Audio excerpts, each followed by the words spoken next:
Bonjour, Bonjour. Premier Laffitte et Thierry.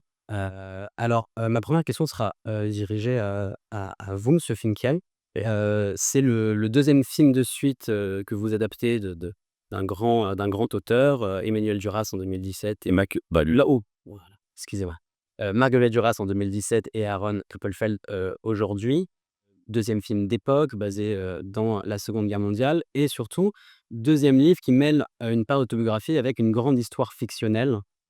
Comment, vous qui venez, du cinéma, vous qui avez fait dans le documentaire et dont, vos premiers films s'inspirent beaucoup du modèle documentaire, conciliez-vous, ce rapport entre, l'autobiographie, la vérité et la fiction dans un cadre, historique bien plus fictionnalisé?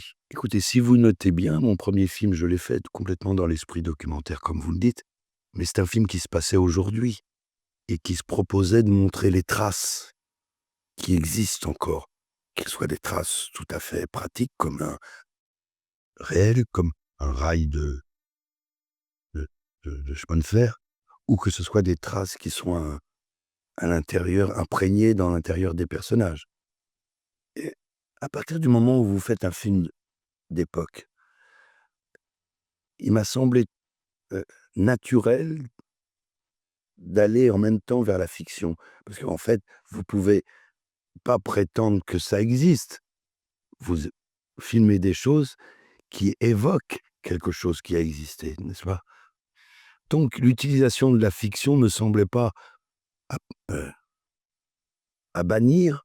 À partir du moment où j'allais faire un film d'époque, il était normal d'affirmer finalement la fiction. Et vous, qu'est-ce que dans, ce livre, La chambre de Marianard, on vous a, rapproché de l'histoire personnelle, vous, de votre histoire, personnelle, de l'histoire personnelle autobiographique, de l'auteur de par, votre identité de juif ashkénaze, d'enfant de rescapé, de la Shoah? Qu'est-ce qui a pu, alimenter votre récit dans le film? Moi, je suis pas un enfant de rescapé, je suis un enfant de d'enfant caché, si je puis dire, hein. Mon père, c'est en se planquant qu'il n'a pas été raflé, mais il n'y a pas été. C'est un oui, mais c'est très, très, très, très différent. De quel bois sont faits les survivants, de quel bois sont faits leurs enfants, de quel bois sont faits leurs petits-enfants, c'est des choses différentes. Vous voyez? Bon, écoutez, tout naturellement, vous lisez quelque chose et ceux qui vous constituent, raisonnent, ne raisonnent pas, et il se trouve que là, dans l'itinéraire de ce petit Hugo qui perd tout et qui pourtant, tout au long du film, va aller vers la vie, c'était quelque chose effectivement qui résonnait. Évidemment, ce qui a été prépondérant, c'est la figure de mon père qui était justement ce fils de gens qui sont partis à Auschwitz et et et et les films que j'ai pu faire avant, les 2 hein, sur cette thématique-là, là, Voyage ou La douleur, traitaient de personnages qui étaient totalement phagocytés dans cette douleur, dans cette incapacité à vivre autre chose que l'attente. Heu, mon père, bien après, heu, tout ça, bien après qu'il ait eu des preuves par le travail des Klarsfeld de du chemin qu'ont suivi et son petit frère et ses parents, on peut dire que toute sa vie, il a attendu quelque chose, quelqu'un, voilà. C'est irrationnel, ça ne s'explique pas de façon rationnelle. Mais ceux qui sont dans la même situation savent très bien de quoi je parle. Le petit Hugo, Appelfeld choisit de faire un personnage qui essaye de sortir de cette torpeur en quelque sorte et d'aller vers la vie. Ce qui ne veut pas dire oublier. La preuve, Appelfeld est une preuve qu'on n'oublie pas, quoi. Tout à fait, Voilà. tout à fait. Et bah, j'aurais, une question plus, pour vous, Mélanie. Alors vous en avez pas parlé, mais j'ai lu que vous vous étiez inspirée de certains personnages de votre famille, pour, alimenter ce film, notamment votre nourrice qui a, Oui, inspiré le personnage de Mariana. Je me demandais comment vous êtes Moi, la nourrice? tu savais pas ça? Non, c'était la cuisinière. non, mais la cuisinière, c'est pas seulement la cuisinière, je t'expliquerai. La cuisinière, oui, c'était la part extérieure de ma nourrice. Mais l'amour qui m'a relié avec cette nourrice, qui m'a quasiment élevé. Donc j'étais dans cette double culture, nourrice qui était bien antisémite comme il se doit, solognote antisémite, façon, le vieil homme et l'enfant, enfin je l'ai vécu ça. Et peut-être la personne que j'ai le plus aimée et qui m'a offert une ouverture que je n'avais pas dans ma famille. Et en fait, bon elle était vieille et moche, mais je crois que j'étais amoureux d'elle. Eh bien, très bien. Qu'est-ce qui, donc, vous a pu, dans vos discussions avec Emmanuel, avant de faire le film, vous inspirer, soit en partie de son histoire, de sa sensibilité ou de la vôtre, pour construire ce personnage, de Mariana?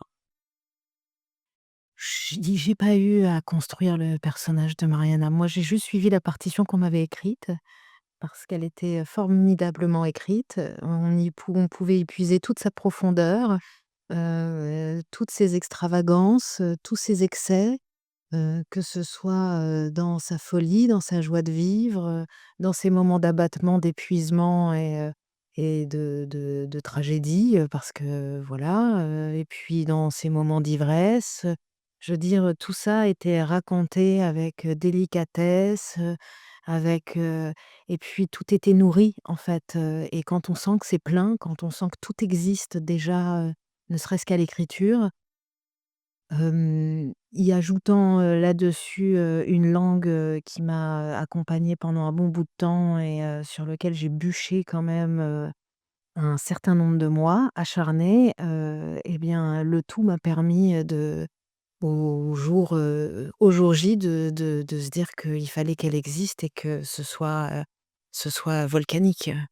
Très bien, je reviendrai sur, justement cette question que je vous en ai beaucoup parlé dans les interviews avant, mais c'est la question de la langue, et de ce personnage. Mais j'aimerais, revenir, sur vous, Emmanuel. Est-ce que, vous ressentez, en tant que relateur juif fabriqué en France, le besoin de faire passer cette mémoire, de la Shoah? Alors, je sais, c'est des questions qui sont beaucoup plus profondes dans vos familles, Oui, mais est-ce qu'il oui. y a quand même cette idée? Mais c'est-à-dire que, écoutez, moi, jusqu'à un certain temps très récent, j'avais le sentiment que on en avait beaucoup dit déjà et j'entendais les gens qui disaient: «Encore, encore, encore». Mais force est de constater que le monde a changé et que des nouvelles générations arrivent et qu'on entend des aberrations un peu partout, que le sens des signifiants évapore, que ça soit le signifiant génocide, que ce soit le signifiant nazi, que ce soit le signifiant même antisémitisme ou juif.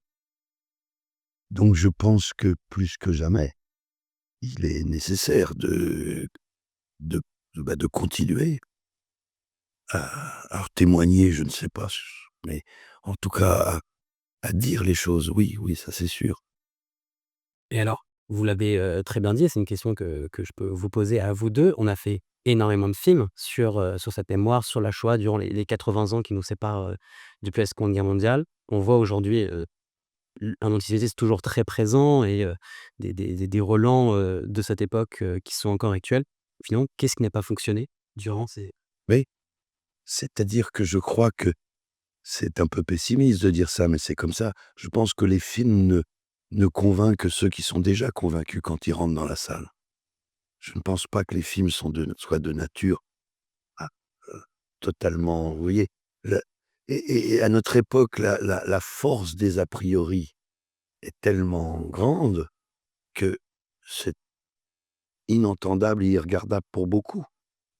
Donc d'essayer de les toucher est une aporie, quoi.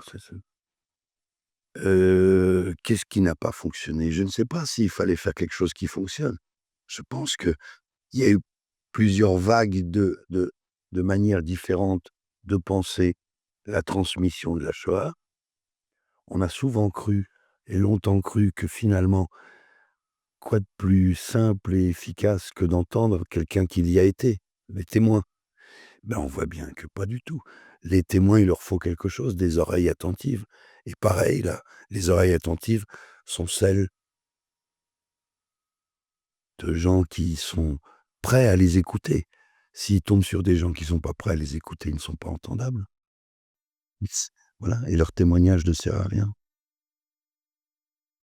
Ou alors, enfin voilà, on ne peut, comme s'il fallait jeter à la poubelle ça, pour manifester, aux yeux de qui je ne sais pas, une certaine empathie pour le peuple palestinien. Ça n'a rien à voir. Et et bah, je les c'est quelque chose d'atroce qui se passe en ce moment.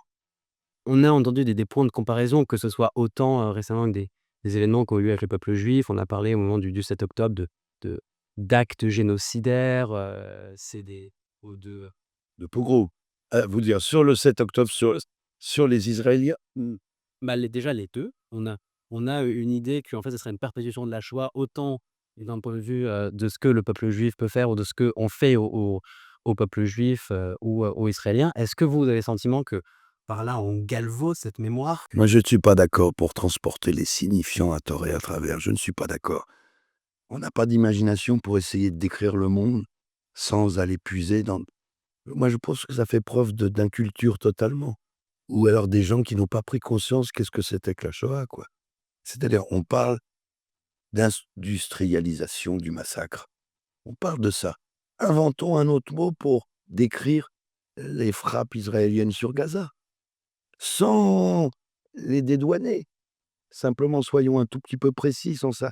Si le sens des mots disparaît, la pensée, elle devient, je sais même pas si on peut parler de pensée d'ailleurs. Je vois, parce que je suis désolé, c'est un Ah non, non, non, moi je peux rien rajouter. Moi je l'écoute, je suis de 1000 fois d'accord avec tout ce qu'il dit. Je peux pas le dire mieux. merci. On doit conclure? Non, non, c'est la porte dit. La porte est antisémite, excusez-moi de le dire, hein. Excusez-moi.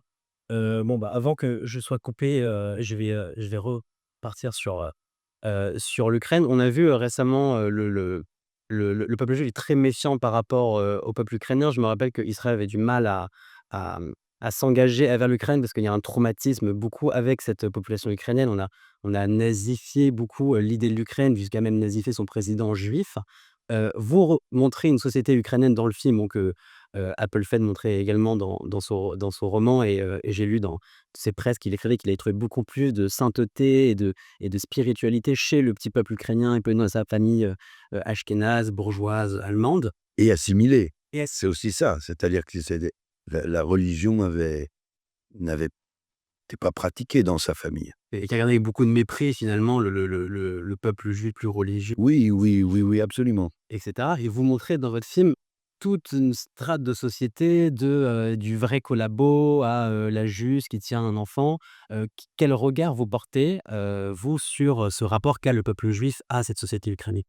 Bah, je ne sais pas quel rapport, a le peuple juif. Moi, je suis qu'un simple petit juif par tel le peuple juif, ni encore moins, le peuple israélien.